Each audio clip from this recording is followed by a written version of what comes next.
एक गांव में दीपक नाम का एक गरीब कुम्हार अपनी बीवी और अपनी छोटी बेटी काव्या के साथ रहा करता था।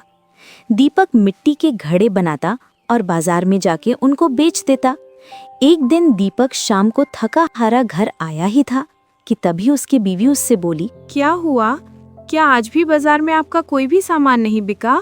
क्या बताऊं मीरा, सारा दिन बाजार में बैठा रहा, लेकिन मेरी दुकान पे केवल एक ही ग्राहक आया बस।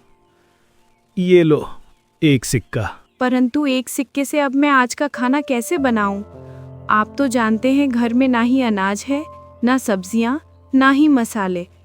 अब तो किराने वाले भैया ने भी उधार देना बंद कर दिया।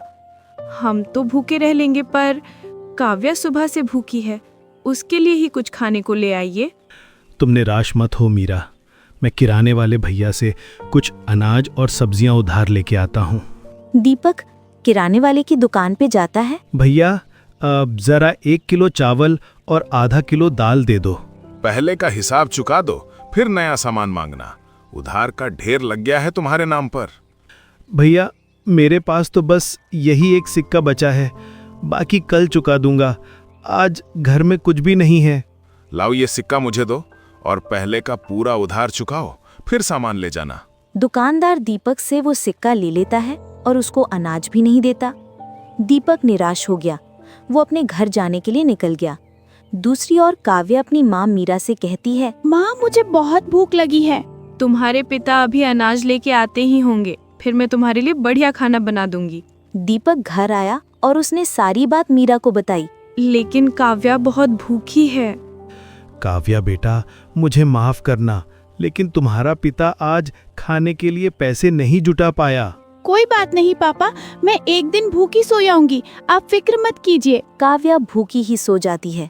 मीरा दीपक को कहती है, आप अपने लिए कोई और काम क्यों नहीं ढूंढ लेते? नहीं मीरा, मुझे मिट्टी के घड़े बनाने के अलावा कोई और काम आता भी तो नहीं है। ना जाने क्यों कुछ दिनों से मेरी किस्मत बहुत खराब चल रही है। बाजार में मनोहर भैया के सारे मिट्टी के घड़े और खिलौने बिक जाते हैं, लेकिन मेरे ही घड़े नहीं बिकते। क्या करूं मैं? आप दूसरे गांव में जाकर घड़े क्यों नहीं बेचते? मैंने सुना है दूसरे गांव के बाजार में बहुत अधिक लोग आते हैं। हाँ, तुम सही कह रही हो मीरा। कल मैं दूसरे बाजार में घड़े बेचने जाऊंगा। हाँ, ये सही रहेगा। दीपक और उसका परिवार बिना कुछ खाए ही भूखे पेट सो गया। अगली सुबह दीपक मिट्टी के घड़े लेकर दूसरे बाजार की ओर निकल पड़ा। वो दूसरे गांव के बाजार पहुंचने वाला था कि तभी उसे रास्ते में मनोहर मिल गया। अरे ओ भैया दीपक, कहाँ का इरादा है आज? ये घड़े भांडे सब लेकर किस ओर निकल पड़े हो? ओह, लगता है आज दूसरे गांव के बाजार में किस्मत आजमाने जा रहे हो ना? हाँ भैया मनोहर, सोचा था अपने गांव में तो कोई खरीदार नहीं मिलता, शायद दूसरे गांव के बाजार में कुछ लोग घड़े ले लें। जाओ भैया, जरूर जाओ, लेकिन सुनो, एक बात कह दूं, जब किस्मत रूठ जाती है तो फिर बाजार कोई भी हो, फायदा नहीं होता। अरे दूसरे गांव का बाजार तो बहुत दूर की बात है। मैं तो कहता हूं, अगर तुम मेले में भी जाओगे तो वहां भी एक घड़ा नहीं बिकेगा। कहते हैं ना, जब भाग्य सोया हो तो मेहनत भी बेअसर हो जाती है। हाँ हाँ हाँ, चलो भैया, शुभकामनाएं तुम्हारी फूटी किस्मत के साथ। इतना कहकर मनोहर खिलखिलाता हुआ आगे बढ़ गया। दीपक ने मन में गहरी सांस ली, कुछ बोला नहीं। वो अपने घड़े संभालता हुआ दूसरे गांव के बाजार पहुंचा और वहीं अपना ठेला लगा लिया। पूरा दिन तपती धूप में बैठा रहा। लोगों की भीड़ थी, मगर किसी की नजर उसके घड़ों पर नहीं पड़ी। शाम ढलते ढलते केवल 2 घड़े बिके। लगता है मनोहर भैया ठीक ही कहते थे, जब समय ही खराब हो तो मेहनत भी बेकार हो जाती है। अब इन 2 सिक्कों का क्या करूं? इतना बुदबुदाते हुए वो ठेला समेटकर घर लौटने लगा। रास्ते में संयोग से फिर मनोहर मिल गया। अरे भैया दीपक, लौट आए? मैं तो सोच रहा था आज तो तुम्हारे सारे घड़े बिक गए होंगे, पर ये क्या, इन लो बस 2 घड़े बिके हैं ना। इतना सारा सामान उठाकर इतनी दूर क्यों गए थे? गांव के बाजार में ही बेच लेते, वही ठीक था। कहा था ना भैया, समय खराब तो सब खराब। चलो, अब तो मान ही लो कि किस्मत तुम्हारा साथ नहीं दे रही। मनोहर अपनी ठठातरती हंसी के साथ आगे बढ़ गया। दीपक चुपचाप अपने घर की ओर चल पड़ा। उसके कदम भारी थे और मन में एक ही बात गूंज रही थी, क्या सच में मेरा भाग्य ही मुझसे रूठ गया है? दीपक निराश होकर घर लौटा और 2 सिक्के मीरा को दिए। ये क्या, आज भी 2 सिक्के? इससे क्या होगा? आज सिर्फ 2 ही ग्राहक आए थे। तुम्हारे कहने पर मैं दूसरे बाजार गया था, परंतु वहां भी केवल 2 सिक्के जुटा पाया। अब तो मुझे लग रहा है मनोहर भैया जो कहते थे ठीक ही कहते थे। मेरा नसीब ही खराब है। मेरा भाग्य उस समय मेरा साथ नहीं दे रहा। बड़ी बेकार किस्मत है मेरी। एक काम करो, इन पैसों से कुछ ले आओ, कम से कम पेट तो भरे। दीपक की बात सुनकर मीरा की आंखों में आंसू आ गए। अगली सुबह दीपक फिर से दूसरे गांव के बाजार में चला गया। वो सुबह से लेकर शाम तक बैठा रहा, परंतु उसका एक भी घड़ा नहीं बिका। क्यों भैया, आज पूरी तरह से ठन ठन गोपाल। अरे पहले तो 1-2 घंटे बिक जाते थे, आज तो लगता है तेरा एक भी घड़ा नहीं बिका। किस्मत लगता है बहुत ही खराब है। दीपक निराश हो गया और चुपचाप अपने घर चला आया। दीपक को खाली हाथ देखकर उसकी मीरा चौंक गई। क्या हुआ? आज मेरा एक भी घड़ा नहीं बिका, एक भी नहीं। मैं और काव्या सुबह से भूखे हैं, आपका ही इंतजार कर रहे थे। दीपक की आंखों में आंसू आ गए। दीपक को रोता देख मीरा भी रोने लगी। आप चिंता मत करो, हिम्मत रखो। आप एक काम कीजिए, हमारे गांव के सरपंच धनीराम बहुत दयालु हैं। आप जाकर उनसे सहायता क्यों नहीं मांगते? ऐसा कब तक चलेगा? रोज हम सभी भूखे ही सो जाते हैं। हो सकता है सरपंच हमारी मदद करे। अगली सुबह दीपक ने मीरा की बात मान ली।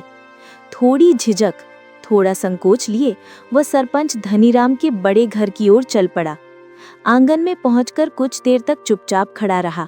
सरपंच दीवान पर बैठा कुछ सोच में डूबा था। सरपंच जी प्रणाम। मैं दीपक हूँ, यहीं गांव में रहता हूँ। पेशा मेरा कुम्हार का है। मिट्टी के घड़े बनाता हूँ और बेचता हूँ। कुछ दिनों से बड़ा कठिन समय चल रहा है। बाजार में कोई घड़ा नहीं बिकता, घर में अनाज तक नहीं बचा। मेरी छोटी बेटी काव्या है, उसे स्कूल भेजने की भी चाह है, पर अब तो पेट भरना भी मुश्किल हो गया है। आप सबकी सहायता करते हैं, गांव में सब कहते हैं आप दयालु हैं, इसलिए आपसे विनती करने आया हूं सरपंच जी, कुछ मदद कर दीजिए। धनीराम ने धीरे धीरे सिर उठाया और दीपक को ऊपर से नीचे तक देखा, फिर गुस्से से बोला, अरे तो मैं क्या करूं तेरी हालत का? क्या अब मेरे दिन इतने बुरे आ गए हैं कि मैं हर भिखमंगे की थाली भरूं? अगर तेरा भाग्य तेरा साथ नहीं दे रहा तो मैं कौन होता हूं बदलने वाला? मेरे घर आकर रोने लगा, निकल बाहर जा, यहाँ मेरे घर का साया भी मत देखना आगे से। दीपक ने हाथ जोड़ दिए। उसकी आंखों में पानी था, मगर आवाज में अब भी आदर था। सरपंच जी, मैं भिखारी नहीं हूँ, बस थोड़ा सहारा मांगने आया था। कल से बच्ची भूखी है, बस एक मुट्ठी अनाज मिल जाता तो। चुप रह, बहुत हो गया तेरा रोना। मेरे घर को अशुभ कर दिया तूने। तेरी फूटी किस्मत की हवा भी मेरे आंगन में नहीं चाहिए। रामू, निकाल इसको बाहर। और सुन, आज से इस घर में कोई भी गरीब पैर ना रखे। पास ही खड़ा नौकर रामू ये सब देख रहा था। वो हैरान था। यही धनीराम कभी हर निर्धन की मदद करता था, पर अब सब कुछ बदल गया था उसके भीतर।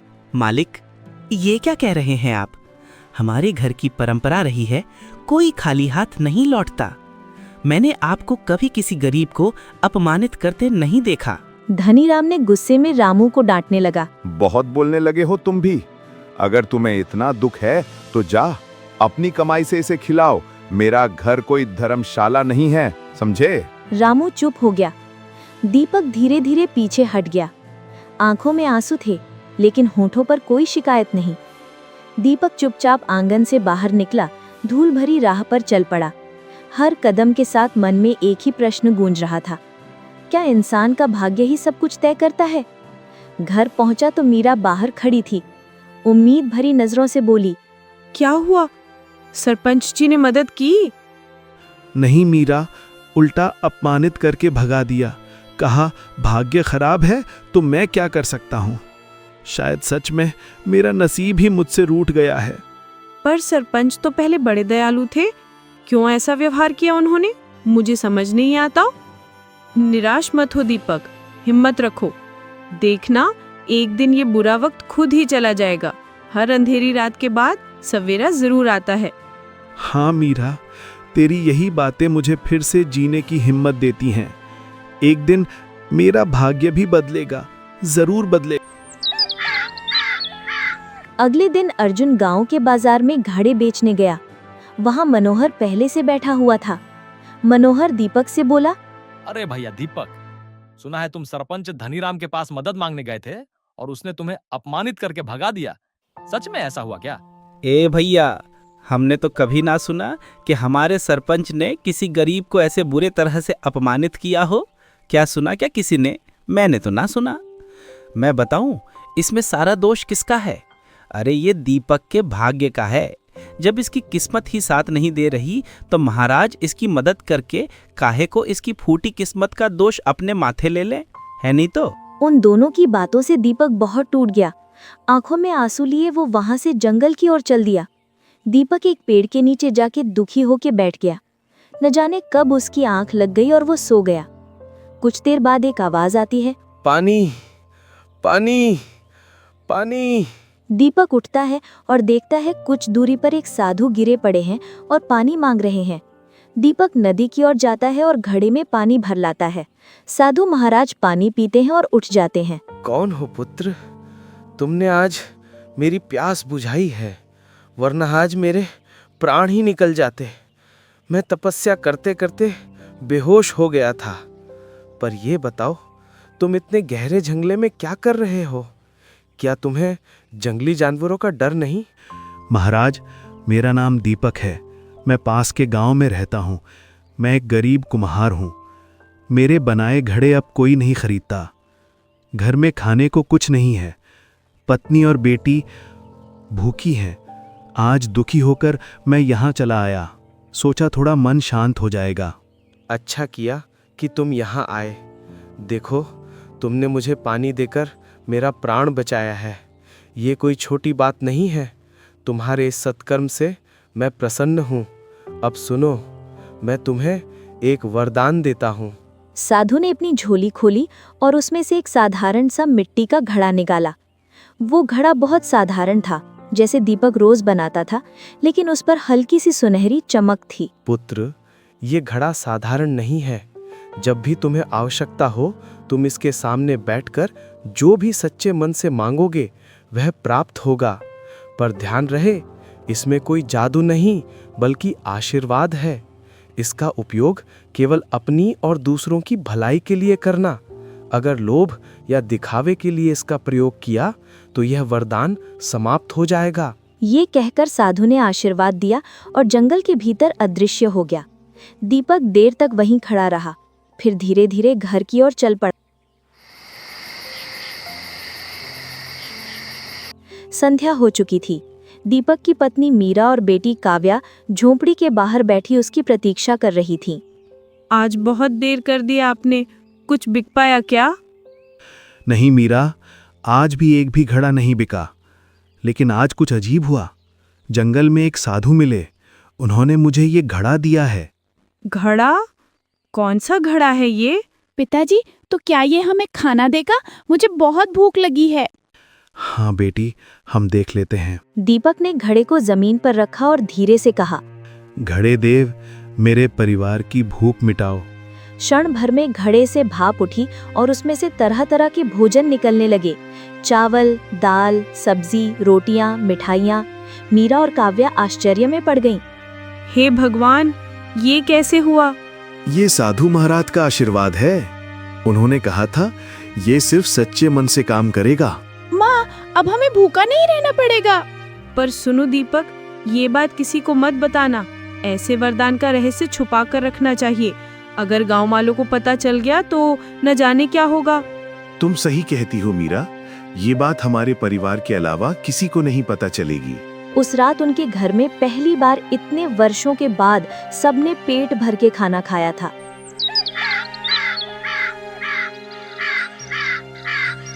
अगले दिन दीपक ने सोचा कि अब वो केवल घड़े पर निर्भर नहीं रहेगा।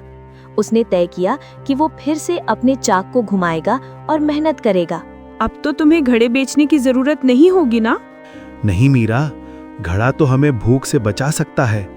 पर काम तो हाथों से ही होगा ना।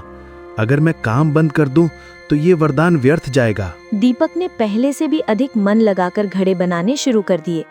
वो सुबह से शाम तक चाक घुमाता और मिट्टी को आकार देता। धीरे धीरे उसके घड़े पहले से बेहतर और सुंदर बनने लगे। गांव में जब वो उन्हें बेचने गया तो लोगों ने कहा, अरे दीपक, इस बार तो तेरे घड़े बहुत चमकले हैं। लगता है अब तेरी किस्मत सच में पलट गई है। गांव वालों ने दीपक के घड़े खरीदना शुरू कर दिया। कुछ ही दिनों में उसके सारे घड़े बिकने शुरू हो गए। कुछ ही समय में उसके पास ढेर सारे पैसे जमा हो गए और उसने अपने लिए एक बड़ा मकान बनाया। पर लोग सोचने लगे, आखिर दीपक अचानक इतना सफल कैसे हो गया? मनोहर ये सब देखकर बेचैन हो गया। एक दिन मनोहर अपने आप से बोला, ये तो वही दीपक है जिसके घड़े कोई नहीं खरीदता था। अब अचानक उसके पास नए कपड़े, भोजन और मकान, ये सब कहां से आ गए? जरूर कोई चाल है इसके पीछे। भैया दीपक, ये तो बहुत अच्छा है कि अब तुम्हारा व्यापार चल निकला, पर एक बात पूछूं, ये अचानक का बदलाव कैसे? बस भगवान की कृपा और थोड़ी मेहनत मनोहर भैया। जब मन साफ हो तो मिट्टी भी वरदान बन जाती है। अरे भगवान सबका भला करें, पर ऐसा चमत्कार तो किसी किसी के हिस्से आता है। दीपक ने कुछ नहीं कहा। उसने मनोहर की बात अनसुनी कर दी और अपने काम में लग गया। कई महीनों बाद गांव में अकाल पड़ गया। बारिश नहीं हुई, खेत सूख गए और गांव के कुएं में भी पानी घट गया। गांव का सरपंच बहुत चिंतित था। सरपंच जी, अब क्या करें? कोई रास्ता नहीं सूझ रहा। उसी समय दीपक आगे बढ़ा और बोला, सरपंच जी, अगर आप अनुमति दें तो मैं कुछ प्रयास कर सकता हूँ। अरे दीपक, तुम तो कुम्हार हो, पानी कैसे लाओगे? कोशिश कर देखता हूँ। रात में दीपक घर लौटा।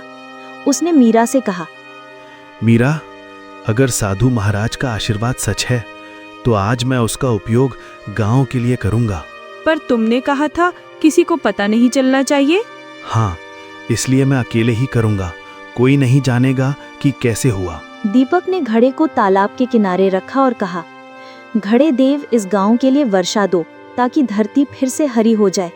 कुछ ही देर में आकाश में बादल घिराए, बिजली चमकी और वर्षा होने लगी। पूरा गांव खुशी से झूम उठा। अगले दिन गांव के लोग दीपक की ओर देखकर बोले, अरे देखो, कल दीपक कुछ कर रहा था तालाब के पास और फिर बारिश शुरू हो गई। जरूर इसके पास कोई रहस्य है। भगवान ने सुन ली, बस वही हमारी किस्मत है। वर्षा के बाद गांव में हरियाली लौट आई। सरपंच धनीराम ने सबके बीच दीपक को बुलाया। दीपक, मैंने पहले तुम्हारे साथ अन्याय किया था। आज तुमने पूरे गांव को बचाया। मैं तुमसे क्षमा चाहता हूँ। सरपंच जी, मैं तो बस कोशिश कर रहा था, भगवान ने कृपा की। नहीं, तुम्हारी विनम्रता ही तुम्हारी सबसे बड़ी ताकत है। अब से गांव की कुम्हारी तुम्हारे जिम्मे होगी। दीपक मुस्कुरा उठा और सरपंच की बात में हामी भरी। मनोहर के मन में ईर्ष्या अब ग्लानि में बदल गई थी। भैया दीपक, मैं मान गया कि मेहनत और भलाई का कोई विकल्प नहीं, मुझे माफ कर दो। मनोहर भैया, ईर्ष्या सबको होती है, पर अगर मन बदल जाए तो भाग्य भी बदल जाता है। दीपक ने मनोहर को बड़ा दिल रख के माफ कर दिया। एक दिन दोपहर को वही साधु गांव में आए। अब उनका चेहरा तेजस्वी था, जैसे वे सब कुछ जानते हों। दीपक, कैसा है पुत्र? क्या तुम्हारा भाग्य अब तुम्हारा साथ दे रहा है? महाराज, आपकी कृपा से सब ठीक है। मैंने आपके आशीर्वाद का उपयोग केवल भलाई के लिए किया। और क्या गांव वालों को तुम्हारे घड़े का रहस्य पता चला? नहीं महाराज, मीरा ने कहा था कि ये रहस्य छिपा कर रखना चाहिए और मैंने वैसा ही किया। यही तुम्हारी सबसे बड़ी परीक्षा थी।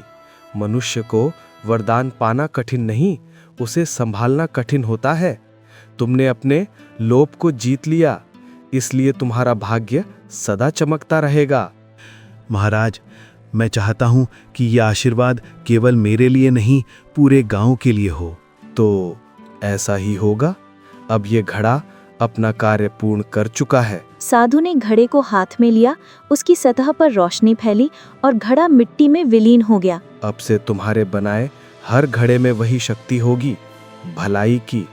जो भी इसे सच्चे मन से उपयोग करेगा, उसे सुख मिलेगा। आपका आशीर्वाद मेरे जीवन का सबसे बड़ा धन है। आशीर्वाद है पुत्र। याद रखो, मिट्टी और भाग्य दोनों को आकार मेहनत से ही मिलता है। साधु मुस्कुराते हुए गांव से चले गए। दीपक, जो गरीब कुम्हार था, उसकी मेहनत और भलाई की वजह से उसका भाग्य बदल गया था।